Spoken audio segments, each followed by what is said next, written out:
토요일 밤 10시 대한민국에서 가장 화려하고 뜨거웠던 강남의 거리는 이제 차가운 침묵 속에 잠겨버린 비현실적인 광경을 우리에게 보여주고 있습니다. 불과 5년 전만 하더라도 줄을 서지 않으면 입장이 불가능했던 수많은 헌팅 포차들은 이제 텅 빈 채 임대문의 현수막만이 쓸쓸하게 걸려 있습니다. 사장님들의 매출은 전성기 대비 무려 10분의 1 수준으로 처참하게 쪼그라들었으며 이는 단순한 일시적 불경기를 넘어선 심각한 구조적 위기를 상징합니다. 현재 25세에서 29세 사이 청년층의 미혼율이 92%를 넘어선 시대적 변화 속에서 젊은 세대는 이제 과거의 유흥과 반문화를 완전히 외면하고 있습니다. 도대체 왜 그토록 활기찼던 청춘들은 거리를 떠났으며 그들이 머물던 공간은 이제 어떤 새로운 변화의 흐름 속에 놓여 있는지 심층적으로 파헤쳐 보겠습니다. 반문화의 몰락이라는 진짜 변화의 신호는 통계 수치보다 우리가 매일 걷는 거리의 풍경에서 훨씬 더 직설적이고 차갑게 느껴지고 있는 현실입니다. 2019년 코로나 팬데믹이 발생하기 직전의 강남역 일대는 말 그대로 잠들지 않는 도시, 불야성의 상징 그 자체였다는 사실을 우리는 모두 기억합니다. 불야성이란 밤에도 대낮처럼 환하게 불이 켜진 거리를 의미하며 당시 강남은 에너지가 폭발하던 대한민국 청춘들의 가장 강력한 해방구 역할을 했습니다. 금요일과 토요일 밤이면 인기 있는 헌팅 포차 앞에는 끝이 보이지 않는 대기줄이 늘어섰고 가게 안은 발 디딜 틈조차 없었습니다. 테이블 하나를 겨우 잡기 위해서는 최소 30분 이상을 기다려야 했고 그마저도 운이 좋아야 입장이 가능할 정도로 젊은이들의 열기가 대단했습니다. 홍대 앞거리 역시 강남과 마찬가지로 젊은이들의 웃음소리와 음악소리가 새벽까지 거리를 가득 채우며 반문화의 전성기를 구가하던 시절이 있었습니다. 하지만 2026년 현재 과거와 동일한 장소와 시간을 다시 찾아가 보면 예전의 화려한 모습은 온데간데 없는 낯선 풍경을 마주하게 되어 당혹스럽습니다. 과거에 수많은 젊은이가 줄을 서서 기다리던 유명 가게들 중 상당수는 이미 폐업하여 문을 닫았고 거리는 생기를 잃은 정막만이 감돕니다. 여전히 영업 중인 가게들조차 직원들이 직접 거리로 나와 지나가는 소수의 사람들에게 간절하게 호객 행위를 하는 것이 일상적인 풍경이 되었습니다. 호객 행위란 손님을 유치하기 위해 밖에서 끊임없이 말을 거는 행위를 의미하지만 그런 간절한 노력에도 불구하고 손님들의 발길은 여전히 끊겨 있습니다. 주말 밤 황금 시간대임에도 불구하고 매장 안의 테이블 절반 이상이 텅 비어 있는 모습은 이제 강남역 일대에서 흔히 볼 수 있는 처참한 현실입니다. 물론 코로나 팬데믹이라는 전 세계적인 감염병 대유행이 유흥업계에 결정적이고 치명적인 타격을 입혔다는 사실은 누구도 부인할 수 없는 부분입니다. 2020년부터 2022년까지 약 3년간 지속된 사회적 거리두기는 헌팅 포차와 같은 유흥업소들에게는 그야말로 생존을 위협하는 거대한 직격탄과 같았습니다. 그러나 거리두기가 종료되고 일상이 회복된 지 벌써 3년이라는 긴 시간이 지났음에도 불구하고 헌팅 포차의 영업 상황은 전혀 나아질 기미를 보이지 않습니다. 오히려 시간이 흐를수록 경영난은 더욱 악화되고 있으며 다른 소비 업종들이 서서히 회복하는 동안 헌팅 포차는 고립된 채 몰락의 길을 걷고 있습니다. 서울시 상권 분석 데이터를 살펴보면 강남역과 홍대 일대의 주점 폐업률은 2023년보다 2024년에 오히려 더욱 증가하며 심각한 위기를 숫자로 증명하고 있습니다. 실제로 2023년 한 해 동안 전국에서 무려 98만 명 이상의 사업자가 폐업을 신고했으며 이는 2006년 통계 작성 이후 최대 규모입니다. 이 현상은 단순히 경기가 안 좋아서 발생하는 일시적 침체가 아니라 우리 사회의 근본적인 소비 구조가 변하고 있다는 강력한 경고 신호입니다. 강남의 중심에서 무려 10년이 넘는 세월 동안 헌팅 포차를 운영해온 베테랑 사장님조차 지금의 상황은 도저히 버티기 힘들다며 혀를 내두릅니다. 과거 전성기 시절에는 주말 하루 매출만으로도 0만 원을 가볍게 넘겼지만 지금은 그 10분의 1 수준인 100만 원도 올리기 벅차다고 합니다. 치솟는 인건비를 감당할 수 없어 10명이 넘던 직원을 단 3명으로 줄였지만 여전히 매달 돌아오는 고정비를 감당하기에는 역부족인 처참한 현실입니다. 홍대에서 이름만 대면 알 법한 가게를 운영하던 또 다른 사장님은 결국 헌팅 포차를 포기하고 일반 음식점으로 업종을 변경하는 결단을 내렸습니다. 하지만 업종 변경조차 못한 채 가게를 내놓은 이들은 권리금은커녕 인수하려는 사람조차 나타나지 않아 보증금까지 까먹으며 하루하루를 절망 속에서 버티고 있습니다. 자영업자들의 온라인 커뮤니티나 직장인 익명 게시판에는 코로나만 끝나면 예전의 영광이 돌아올 줄 알았지만 손님이 전혀 없다는 폐업 후기가 쏟아집니다. 과연 이 모든 것이 단순히 고금리와 고물가로 인해 사람들이 지갑을 닫았기 때문일까요? 경제적 관점에서만 보기에는 설명되지 않는 부분들이 너무나 많습니다. 흥미로운 점은 청년들이 돈을 아예 안 쓰는 것이 아니라 유독 헌팅 포차와 같은 특정 유흥 업종에서만 지갑을 닫고 있다는 사실에 주목해야 합니다. 최근 소비 트렌드를 보면 고급 와인바나 세련된 분위기의 칵테일 바는 오히려 성장하고 있으며 비싼 가격의 오마카세 식당은 여전히 예약 전쟁이 벌어집니다. 오마카세란 셰프가 엄선한 재료로 코스 요리를 대접하는 일식 형태를 말하며 청년들은 이제 무의미한 술자리 대신 확실한 경험에 돈을 쓰고 있습니다. 즉, 청년들의 돈이 사라진 것이 아니라 그 돈이 흘러가는 방향이 헌팅 포차라는 야생의 공간에서 개인의 만족을 극대화하는 세련된 공간으로 옮겨간 것입니다. 그렇다면 왜 유독 헌팅 포차는 청년들에게 매력을 잃었을까요? 그 해답은 헌팅 포차라는 공간이 제공해온 본질적인 가치가 변질되었기 때문입니다. 헌팅 포차는 단순히 술을 파는 곳이 아니라 새로운 이성을 만날 수 있다는 기대감을 파는 곳이었고, 술값에는 그 만남의 비용이 포함되어 있었습니다. 하지만 이제 청년들에게 이러한 불확실한 만남은 더 이상 설렘이 아닌 비용 대비 효율이 떨어지거나 위험을 감수해야 하는 피곤한 행위가 되었습니다. 이제 그 첫 번째 원인인 경제적 가치관의 변화를 살펴보겠습니다. 현재 2030세대는 과거 세대와는 완전히 다른 경제적 학습을 거치며 성장했습니다. 1990년대 후반에서 2000년대 초반에 태어난 이들은 사회 초년생 시절에 저금리와 자산 가격이 미친 듯이 폭등하는 광기의 시대를 목격했습니다. 부동산 가격의 폭등과 비트코인, 주식 시장의 급등락을 경험한 이들에게 돈이란 이제 가만히 있으면 사라지는 불안의 대상이자 철저히 투자해야 할 수단입니다. 이러한 불확실한 경제 환경 속에서 자라난 세대에게 헌팅 포차에서 한 번의 술자리에 20만 원을 쓰는 행위는 이제 단순한 소비를 넘어선 자산에 대한 기회비용 상실로 다가옵니다. 1. 최근 온라인 커뮤니티에서는 술값 20만 원이면 엔비디아, NVDA, 주식이 몇 주인지 계산하는 글들이 농담처럼 올라오지만 이는 청년들의 바뀐 경제적 우선순위를 극명하게 보여주는 지표입니다. 2. 실제로 많은 청년은 헌팅 포차에서 허비될 돈을 아껴 주식이나 적금으로 돌리고 있으며 결과물이 불확실한 만남보다는 확실한 자신의 자산을 지키는 것을 선택합니다. 3. 헌팅 포차에서 쓰는 20만 원의 결과물은 대부분 다음 날의 숙취와 두통뿐이지만 연락처를 얻는다 해도 실제 만남으로 이어질 확률은 극히 희박하다는 냉정한 계산이 지배하고 있습니다. 4. 효율을 중시하는 요즘 젊은 세대는 불확실한 만남에 거액을 투자하기보다 확실한 내 자산을 불리거나 취미 장비를 사는 것이 훨씬 합리적이라고 판단 내린 것입니다. 소주 한 병에 6영원을 호가하는 고물가 시대는 이러한 지출 대비 만족감을 더욱 떨어뜨리며 헌팅 포차를 최악의 효율을 가진 행위로 낙인 찍게 만들었습니다. 6.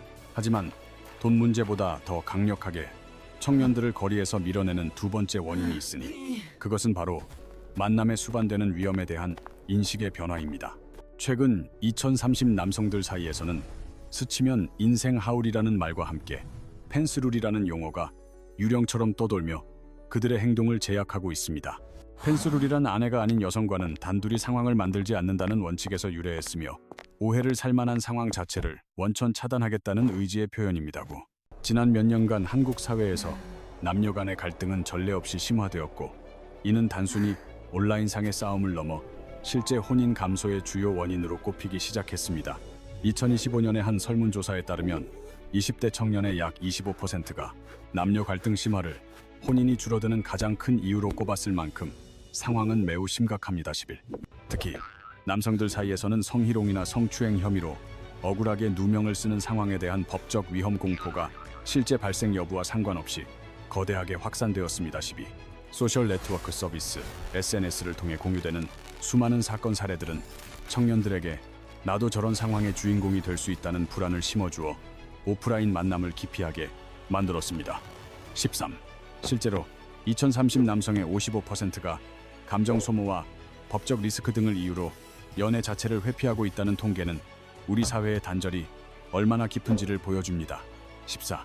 헌팅 포차는 술을 마시고 모르는 이성에게 대화를 시도해야 하는 특성상 이러한 불확실성과 리스크가 가장 집중되는 공간으로 인식되기 시작했습니다. 15.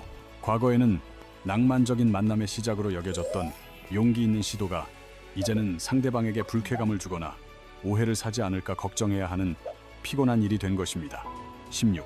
청년 남성들은 이제 3시간의 즐거움을 위해 평생의 커리어나 사회적 위치를 위태롭게 할 수 있는 위험을 감수하지 않겠다는 냉정한 결론을 내렸습니다. 17. 결과적으로 이성과의 우연한 오프라인 만남 자체를 기피하는 현상은 헌팅 포차뿐만 아니라 클럽이나 소개팅 자리에도 그림자를 들이우고 있습니다. 18. 이것은 단순히 특정 업종의 문제가 아니라 세대 전체의 인식이 변해버린 구조적 현상이며 청년들은 이제 더 안전한 대안을 찾아 이동하고 있습니다. 그들은 연애를 포기한 것이 아니라 리스크가 통제된 환경인 데이팅 앱이나 결혼정보회사와 같은 검증된 온실 속으로 숨어들고 있는 것입니다. 20. 2023년 기준 국내 데이팅 앱 시장 규모는 약 1,900억 원을 기록하며 유흥가가 침체되는 사이에도 폭발적인 성장을 거듭하고 있습니다. 이는 2019년에 비해 불과 몇 년 만에 2배 가까이 성장한 수치로 만남의 중심축이 오프라인에서 디지털로 완전히 이동했음을 증명합니다. 위피나 글램 같은 데이팅 앱들의 사용자 수는 끊임없이 늘어나고 있으며 이제는 청년들에게 가장 익숙한 만남의 통로가 되었습니다. 업계 전망에 따르면 2028년이면 약 580만 명의 이용자가 데이팅 앱을 사용할 것으로 보이며 이는 거스를 수 없는 시대적 대세입니다. 청년들이 연애를 포기한 것이 아니라 길거리의 불확실성 대신 효율적이고 안전한 디지털 채널로 그 무대를 옮긴 것에 불과합니다. 데이팅 앱이 헌팅 포차를 대체할 수 있었던 가장 핵심적인 이유는 바로 상대방에 대한 사전 검증이 가능하다는 신뢰감에 있습니다. 헌팅 포차에서는 이름도 직업도 모르는 상대를 술기운에 판단해야 하지만 앱은 프로필을 통해 기본적인 정보를 미리 제공합니다. 사진과 나이는 물론 일부 앱은 신분증이나 직장 인증까지 요구하여 신원 불명의 상대를 만나는 리스크를 획기적으로 낮추어 줍니다. 비용 측면에서도 데이팅 앱은 월일 3만 원 수준의 유료 구독료만으로 이용 가능해 헌팅 포차 한 번의 술값보다 훨씬 경제적입니다. 적은 비용으로 훨씬 더 많은 사람을 검증된 상태에서 만나볼 수 있다는 압도적인 가성비는 효율을 중시하는 세대를 완벽히 사로잡았습니다. 이와 더불어 과거에는 중장년층의 전유물로 여겨졌던 결혼정보회사, 일명 결정사를 찾는 2030 가입자 역시 가파르게 증가하고 있습니다. 비싼 비용을 지불하더라도 상대방의 조건과 배경이 철저하게 검증된 상태에서 효율적으로 배우자를 찾으려는 심리적인 욕구가 반영된 것입니다. 헌팅 포차가 무엇이 튀어나올지 모르는 위험한 야생이라면 데이팅 앱과 결정사는 통제된 환경에서 안전을 보장받는 온실과 같습니다. 불확실성을 혐오하고 리스크 관리를 중시하는 세대가 거친 야생을 버리고 안락한 온실을 선택하는 것은 지극히 당연한 생존 전략입니다. 그런데 변화의 물결은 여기서 끝이 아닙니다. 이제는 타인과의 만남 그 자체에 대한 욕구가 디지털 콘텐츠로 빠르게 대체되고 있습니다. 스마트폰이 없던 시절, 저녁 시간에 갈 곳 없던 청춘들에게 술집은 사회적 교류를 위한 유일한 탈출구이자 희망의 공간이었습니다. 하지만 이제는 집에서도 유튜브의 무한한 콘텐츠와 넷플릭스 같은 OTT 서비스가 드라마와 영화를 끝없이 쏟아내며 시간을 채워줍니다. 게임 또한 온라인을 통해 친구들과 언제든 연결될 수 있게 되면서 굳이 밖으로 나가지 않아도 외로움을 달랠 대안이 넘쳐나게 되었습니다. 이러한 디지털 활동들은 헌팅 포차보다 훨씬 저렴하고 안전하면서도 우리 뇌에 강력하고 확실한 도파민을 즉각적으로 공급합니다. 준비하고 이동하여 큰 비용을 써야 하는 불확실한 만남보다 침대 위에서 확실한 재미를 주는 스마트폰이 훨씬 매력적인 시대가 된 것입니다. 마지막으로 우리가 주목해야 할 결정적인 변화는 바로 나 자신을 최우선으로 생각하는 소비 방식인 미코노미와 요노요노 트렌드의 확산입니다. 과거에는 한 번뿐인 인생을 즐기자는 욜로가 대세였다면 이제는 꼭 필요한 것 하나에만 집중하는 요노가 청년 세대의 새로운 가치관이 되었습니다. 실제로 Z세대의 약 71.7%가 이러한 실속형 소비를 추구하며 불필요한 지출을 줄이고 자신이 정말 가치 있다고 느끼는 곳에만 선택적으로 집중하고 있습니다. 이들은 10만 원짜리 러닝화나 30만 원짜리 캠핑 의자처럼 나에게 확실한 만족을 주는 물건에는 아낌없이 투자하지만 타인과의 관계 유지를 위한 비용에는 매우 인색합니다. 과거에는 술자리에서 동료나 처음 본 이성에게 한턱 내는 것이 로맨틱한 투자로 여겨졌으나 지금의 미코노미 관점에서는 이는 가장 비효율적인 지출일 뿐입니다. 헌팅 포차는 본질적으로 결과가 불확실한 타인과의 관계에 돈을 쓰는 공간이며 이는 자기 효능감과 성취감을 중시하는 최근의 소비 전략과 정반대 지점에 있습니다. 지금까지 살펴본 4가지 요인, 즉 효율 추구, 위험 회피, 디지털 대체제, 그리고 미코노미가 결합하여 헌팅 포차라는 업종의 생존 기반을 완전히 무너뜨렸습니다.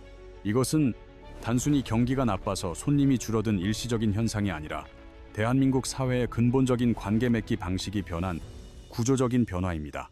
통계가 이를 증명합니다. 2024년 기준 25세에서 29세 청년들의 미혼율은 92.2%에 달하며 이는 불과 한 세대 만에 2배 가까이 폭증한 수치입니다. 30세에서 34세의 미혼율 또한 66.8%로 3배 이상 증가했으며 연애를 아예 하지 않는 2030세대가 전체의 62%를 넘어선 것이 오늘의 현실입니다. 더 큰 그림에서 보면 이는 대한민국 사회가 거대한 개인화와 디지털화, 그리고 극한의 효율화라는 세 가지 흐름 속으로 빠르게 빨려 들어가고 있음을 보여줍니다. 오프라인에서 우연히 만나 관계를 시작하던 낭만의 시대가 저물고 이제는 온라인에서 철저히 검증된 상대를 선택하는 데이터의 시대가 도래한 것입니다. 이러한 변화가 우리 사회에 긍정적인지 혹은 부정적인지는 단정할 수 없으나 분명한 사실은 과거의 방식은 더 이상 청년들에게 통하지 않는다는 점입니다. 텅 빈 가게를 지키며 눈물 짓는 사장님들에게는 가혹한 시기이지만 시대의 흐름을 거스르기보다는 바뀐 규칙에 적응해야만 생존할 수 있는 잔인한 선택의 순간입니다. 여러분의 지갑은 지금 어디를 향해 열리고 있습니까? 그 개인의 작은 선택들이 모여 헌팅 포차의 몰락과 같은 거대한 시대적 풍경을 만들어내고 있습니다. 오늘 우리는 헌팅 포차의 몰락을 통해 효율과 위험 회피, 그리고 디지털 대체제가 어떻게 우리 일상의 반문화를 바꾸어 놓았는지 깊이 있게 살펴보았습니다. 젊은 세대가 관계를 기피하며 저출산이 심화된다는 우려도 있지만 한편으로는 비합리적인 소비를 줄이고 자기 개발에 집중하는 합리적 선택이라는 시선도 공존합니다. 정답이 없는 이 변화 속에서 여러분은 헌팅 포차의 몰락이 아쉬운 과거의 향수인가요? 아니면 시대의 당연한 흐름이라고 생각하시나요? 다음 영상에서는 연애와 만남 대신 청년들이 자신의 돈과 시간을 쏟아붓고 있는 1인 경제의 실체와 새로운 소비 권력을 심층 분석해드리겠습니다. 대한민국 사회의 숨겨진 흐름과 경제 변화를 가장 빠르게 확인하고 싶으시다면 지금 바로 구독과 좋아요를 눌러주시길 바랍니다.